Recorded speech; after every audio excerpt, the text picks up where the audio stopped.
Dahil nga lately ay puro unlimited ang banding namin mag-asawa, ito yung araw ng birthday ko. O 'di ba unlimited, sapat na. At ito nga yung time na galing pa ako sa Tayabas Hospital kasi nga sinugod ko yung ate ko. Pero tignan nyo naman, napuntahan pa ako ng asawa ko kasi nga i-admit yung ate ko, sinundo ako. Kasi nga daw hindi pwedeng lilipas ang birthday ko ng ganun-ganun lamang. Kaya kahit unlimited ay grabe, ang saya ko. O 'di ba? Kasi nga kahit papano nagkaroon kami ng oras sa isa't isa dahil kaarawan ko naman ito. O 'di ba? At ayan, may pagsubo pa naman. Kala mo naman talaga napaka-sweet eh. At ito nga, sorry na, ang dugyot ko. O, 'di ba? Kasi ako'y nakahiga-higa niyan sa bahay nung araw ng birthday ko kasi wala naman talaga akong balak maganda at umalis. Kaya nga lang ay biglang magkaroon ng emergency, sinugod sa ospital ang ate, ay ayon. Ang utsura ko ay kung ano ay hindi mawari, kung ano yung suot ko habang nasa bahay at ano yung nagbralaang ako at alis na agad. O 'di ba? Walang suklay-suklay at talaga namang yanong bilisan laang yan. At talaga naman ang asawa ko ay hindi talaga namang ipinai-inlove lalo eh. At talagang kahit naman ako'y gayon lamang at talagang todo-todo naman akong pinuntahan pa doon at ako'y masundo. At ayan nga, at kami ay kakain. O, diba? Ang saya. Unlimited dito yan. Sa season, unlimited samgyup sa may tapat ng, halos tapat siya ng Kamay ni Jesus ata ba nga yan? Basta doon yan sa Banahaw. Banahaw ba yun? Basta yun na yun. At yan nga, masarap naman yung kanilang unlimited. Pero syempre, meron pa rin kaming favorite kung saan kami nag-a-unli at makikita niyan sa mga susunod. Kasi nga, ang dami na namin mga video for unlimited.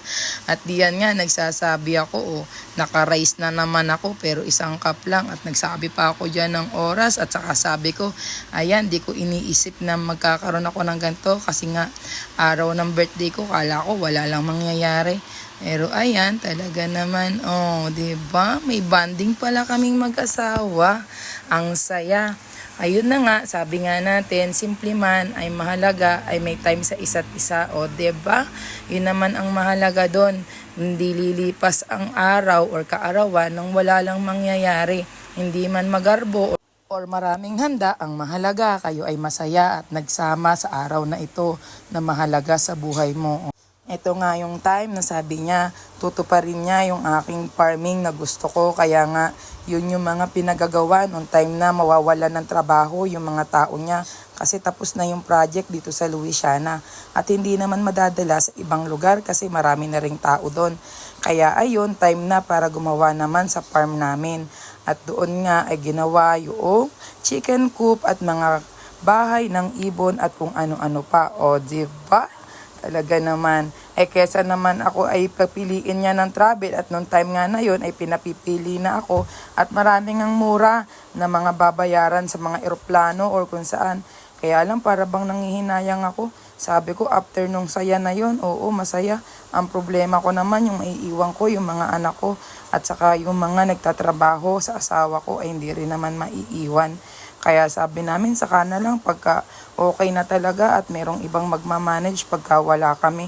Ang mahalaga naman sa buhay kahit hindi ka nakakaalis sa iyong lugar o nakakapunta sa ibang bansa or makapunta man sa gusto mong destination, ang mahalaga masaya kayo sa araw na ito at kung ano man yung mga ginagawa ninyo ay gusto ninyo at enjoy kayo.